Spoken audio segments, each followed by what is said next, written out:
Hello dear students, welcome to JK civil services. हम आपको आज पढ़ाने जा रहे हैं ओबीजी का थर्ड लेक्चर, वो भी किस पे? एबॉर्शन पे। इससे पहले जो आप ये वीडियो देख रहे हैं, इसमें आपको कमेंट सेक्शन में आपको लिंक मिलेगी। उस लिंक के जरिए आप जुड़ जाइए पूरी बैच के लिए। उसमें आपको फ्री टेस्ट सीरीज मिलेगी, नोट्स मिलेंगे और उसमें वीडियोस मिलेंगे, बुक भी मिलेगी और जितना हो सके ऑफर को आप बेनिफिट लीजिए। ठीक है बेटा, चलो हम शुरू करेंगे एबॉर्शन। ठीक है, एबॉर्शन क्या होता है? एबॉर्शन अगर हम देखेंगे, एबॉर्शन जो है इट इज द एक्सपल्शन और एक्सट्रैक्शन ऑफ एन एम्ब्रियो और फीटस।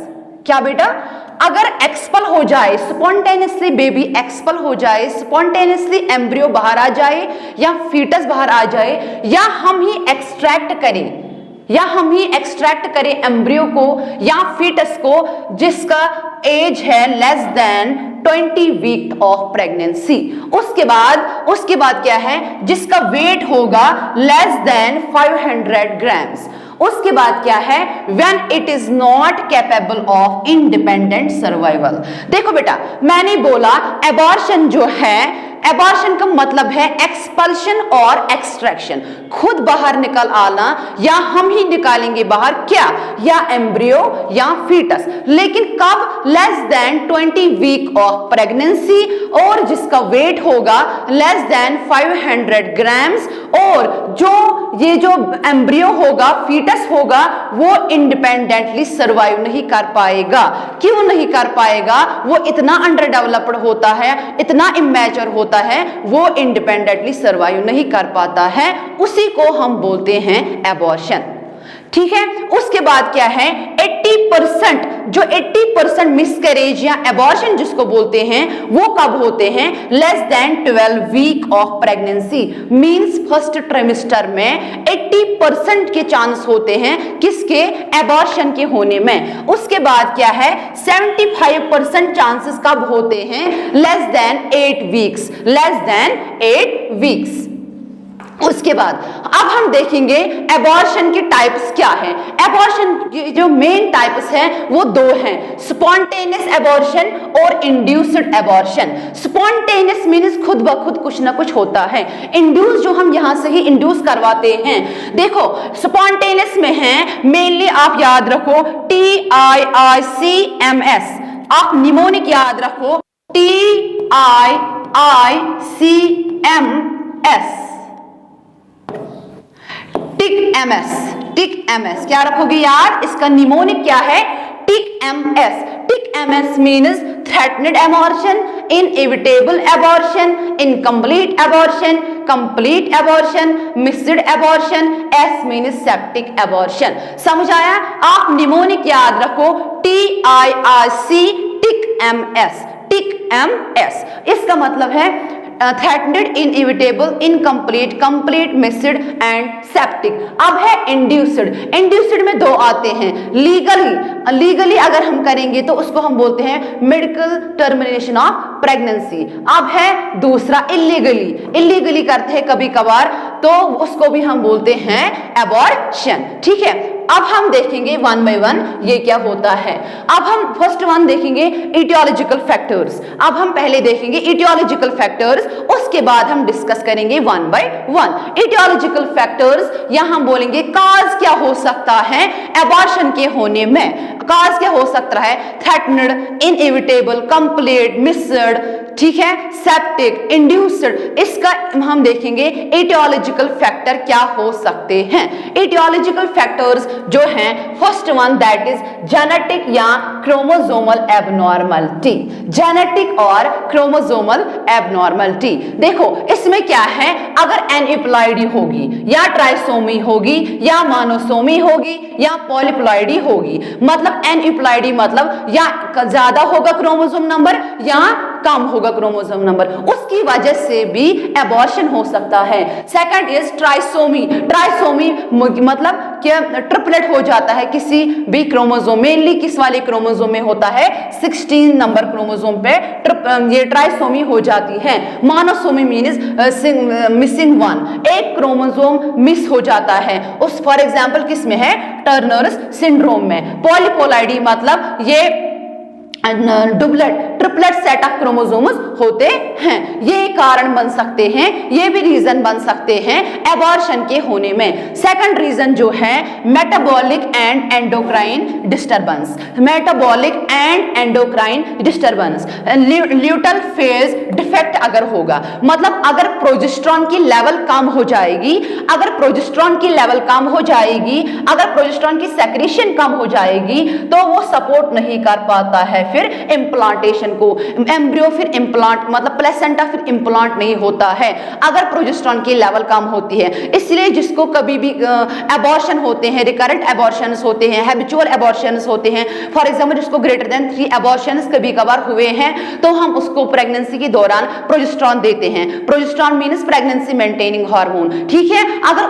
अगर किसी मदर में प्रोजेस्टेरॉन की लेवल ही कम हो जाएगी तो उसकी वजह से भी एबॉर्शंस होने के चांसेस भी हो सकते हैं, ठीक है। उसके बाद है स्ट्रक्चरल एबनॉर्मलिटी, अगर स्ट्रक्चरल में कुछ प्रॉब्लम आ जाएगी। क्या स्ट्रक्चरल में? अगर सर्वाइकल इनकॉम्पिटेंस होगी, अगर सर्वाइक्स जो है वो क्या है, इनकम्प्लीट है, इनकॉम्पिटेंस है, मतलब थोड़ा सा डायलेटेड है, ऑलरेडी ओपन है, ठीक है, या बाइकॉर्निकेट यूट्रस है, यूनिकॉर्निकेट यूट्रस है। फॉर एग्जांपल ऐसे होती है यूट्रस, ऐसे होती है नॉर्मली, ठीक है, यूट्रस ऐसे होती है नॉर्मली, लेकिन जो ये बाइकॉर्निकेट उसमें ऐसे होता है, उसमें ऐसे होता है, ठीक है, बाइकॉर्निकेट। यूनिकॉर्निकेट ऐसे होता है, ठीक है। ये भी एक रीजन बन सकता है एबॉर्शन के होने में। थर्ड जो है फाइब्रॉइड, ठीक है, वो भी एक कारण बन सकता है, वो भी एक रीजन बन सकता है for causing the abortion. The fourth one that is adhesions, fourth one that is adhesions. अगर अटैचमेंट्स होंगे कुछ यूट्रस में, अगर यूट्रस में कुछ अटैचमेंट्स होंगे। फोर्थ जो है इन्फेक्शन, इन्फेक्शन वायरल भी हो सकता है, बैक्टीरियल भी हो सकता है, या टॉर्च किसी को होगा तो वो भी हो सकता है reason. Fifth one that is immunological disorders, अगर मदर में होंगे तो वो भी एक रीजन बन सकता है फॉर डेवलपिंग एबॉर्शन। समझ आया? एबॉर्शन का मैंने क्या बोला? जेनेटिक डिसऑर्डर्स, मेटाबॉलिक डिसऑर्डर्स, तीसरा जो मैंने बोला स्ट्रक्चरल डिसऑर्डर्स, ये भी एक रीजन बन सकता है एबॉर्शन की होने में। चौथा है इन्फेक्शन, भी एक रीजन बन सकता है एबॉर्शन की होने में। Fifth one that is immunological disorders. उसके बाद हम देखेंगे, अब हम वन बाय वन डिस्कस करेंगे थ्रेटनेड क्या होता है।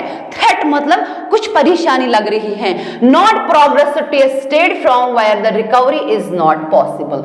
थ्रेट मतलब वो कि अभी, थ्रेट का मतलब है कि मतलब एबॉर्शन थोड़ा हुआ है लेकिन इतना नहीं हुआ है कि हम बोलेंगे कि रिकवरी पॉसिबल नहीं है, लेकिन थ्रेट में रिकवरी इज पॉसिबल, मतलब कि प्रेगनेंसी मेंटेन रहेगी, ठीक है। Second is inevitable, inevitable means unavoidable, unavoidable, unavoidable मतलब कि उसको एबॉर्शन इतना हुआ है कि वहां पे उसको एबॉर्शन इतना हुआ है, उसको प्रॉब्लम इतनी हुई है, उसको ब्लीडिंग इतनी हुई है कि वहां पे where the continuation of pregnancy is not possible, where the pregnancy is not possible, ठीक है। अब है इनकम्प्लीट, इनकम्प्लीट मीन्स आधा तो किस में रह गया है, यूट्रस में, आधा बाहर निकल आया है, ठीक है। अब है complete means complete, entire product of conception जो है वो बाहर निकल आए हैं।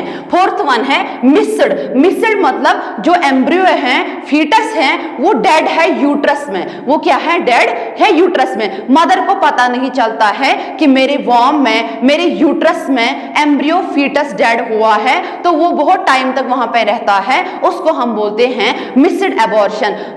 और ये भी है सेप्टिक एबॉर्शन, अगर यूट्रस में क्या होगा, अगर इन्फेक्शन की वजह से एबॉर्शन अगर होगा उसको हम बोलते हैं सेप्टिक एबॉर्शन। या एक और भी एबॉर्शन है जिसको हम बोलते हैं हैबिचुअल एबॉर्शन या रिकरेंट एबॉर्शन, जिसको ग्रेटर देन 3 एबॉर्शंस हुए हैं तो उसको हम बोलते हैं हैबिचुअल एबॉर्शन या रिकरेंट एबॉर्शन। अब हम देखेंगे जो थ्रेटनेड एबॉर्शन है, थ्रेटनेड एबॉर्शन जो है उसमें ब्लीडिंग ब्लीडिंग अगर दिखेंगी तो हमें लगेगी स्पॉटिंग, थोड़ा थोड़ा है ब्लीडिंग, ज्यादा ब्लीडिंग नहीं है, तो उसको हम बोलते हैं ये थ्रेटनेड एबॉर्शन है। लेकिन पेन भी उतनी ज्यादा नहीं है, ऑस भी क्लोज है, साइज ऑफ यूट्रस है बराबर जैसे उसको जेस्टेशन है। ठीक है, हो गया थ्रेटनेड। थ्रेटनेड में अब है इनएविटेबल। इनएविटेबल जो है इसमें बहुत ज्यादा ब्लीडिंग दिखेगा। कितना ब्लीडिंग दिखेगा बेटा? उसमें फिर कॉल की पेन भी होती है, लेकिन इसमें ऑस ओपन है, क्योंकि यहां से ये हो रहा है क्या, आउट एम्ब्रियो और फीटस बाहर आ रहा है, तो ऑस क्या है यहाँ पे ओपन।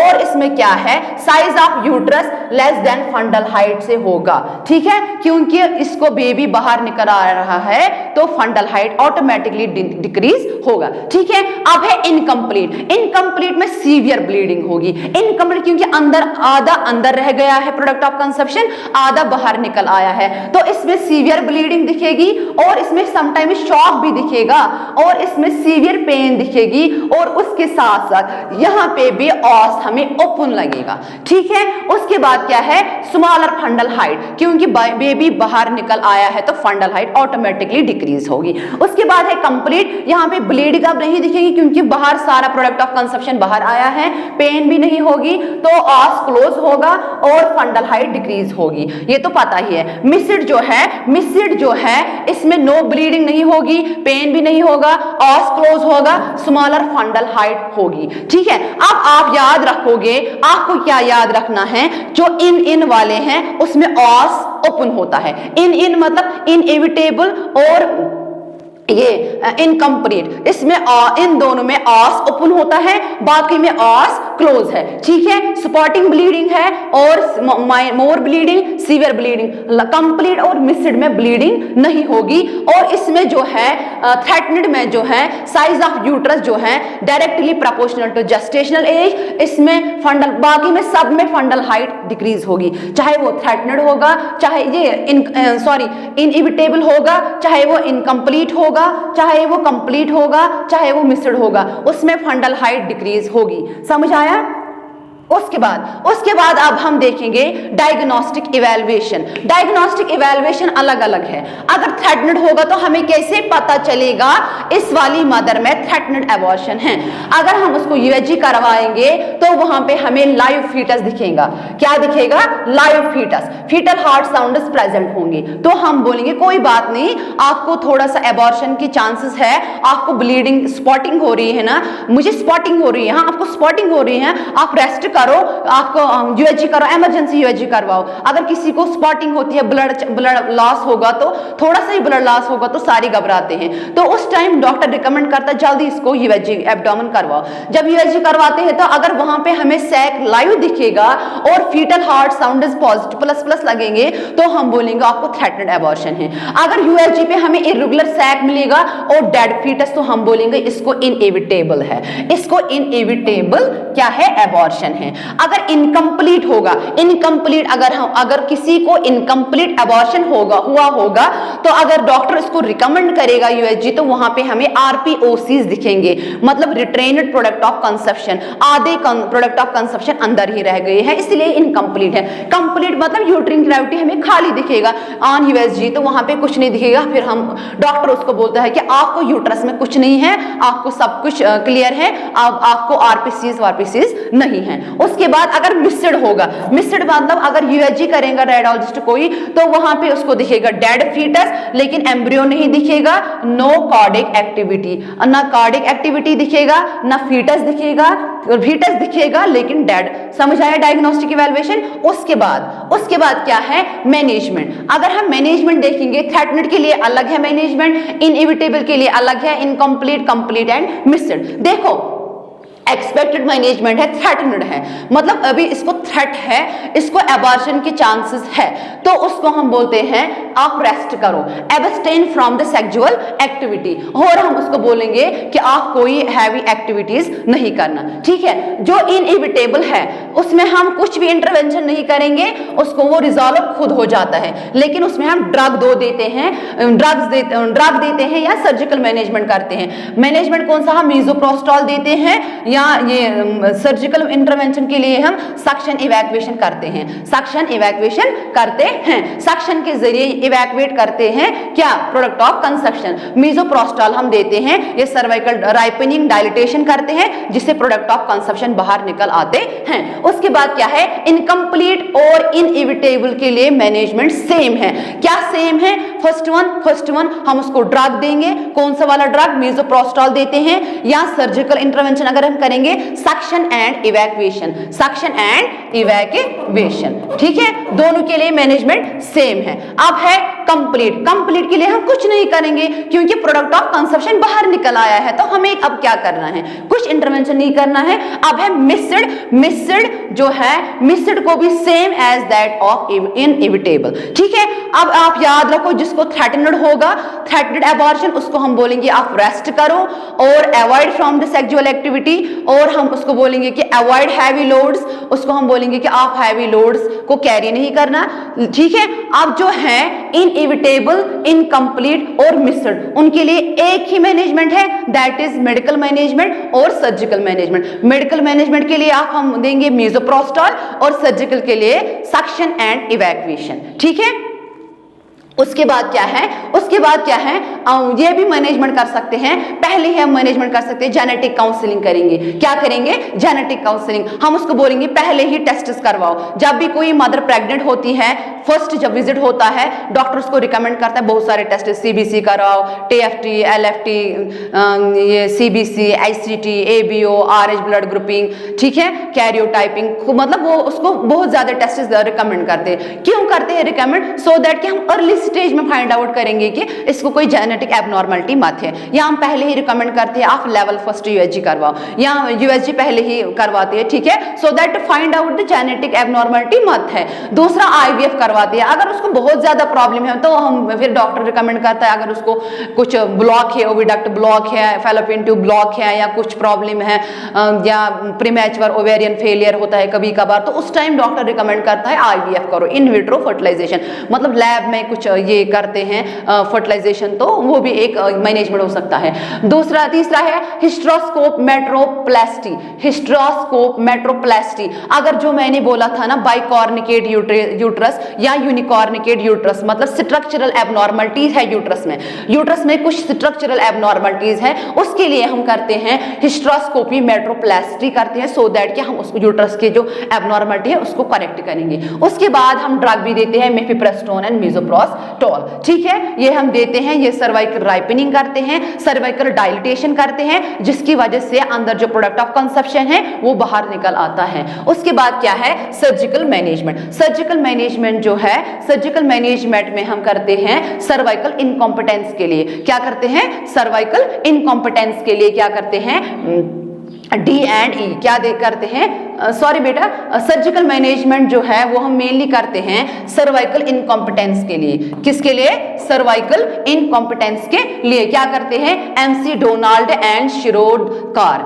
ये प्रोसीजर है, ये हम किसके लिए करते हैं, सर्वाइकल कॉम्पिटेंस इनकॉम्पिटेंस के लिए। उसके बाद कौन सा सर्जिकल मैनेजमेंट करते हैं, D and E, dilatation and evacuation. हम क्या करते हैं, यहाँ से ही डायलेटर्स डालते हैं, ड्रग देते हैं, फॉर एग्जाम्पल मीजोप्रोस्टॉल, ये मीजोप्रोस्टॉल देते हैं, मिफेप्रोस्टॉल हम देते हैं, वो सर्वाइकल राइपनिंग करते हैं, सर्वाइकल डायलिटेशन करते हैं, जब डायलेट किया तो उसके बाद हमें इवैक्यूएट करना पड़ता है। इवैक्यूएशन फिर करते हैं हम कौन सा हम क्यों क्या हम इवैक्यूएट करते हैं, प्रोडक्ट ऑफ कंसप्शन, ठीक है, प्रोडक्ट ऑफ कंसप्शन हम इवैक्यूएट करते हैं। Hygroscopic dilators for cervical dilatation, हम ये डायलेटर्स लेते हैं, वो क्यों लेते हैं, टू डायलेट द सर्वाइकस, जो हम और जो प्रोडक्ट ऑफ कंसप्शन है उसको बाहर निकल आए। समझ आए बेटा, यह छोटा टॉपिक है, ये इंपॉर्टेंट टॉपिक है। Thank you so much.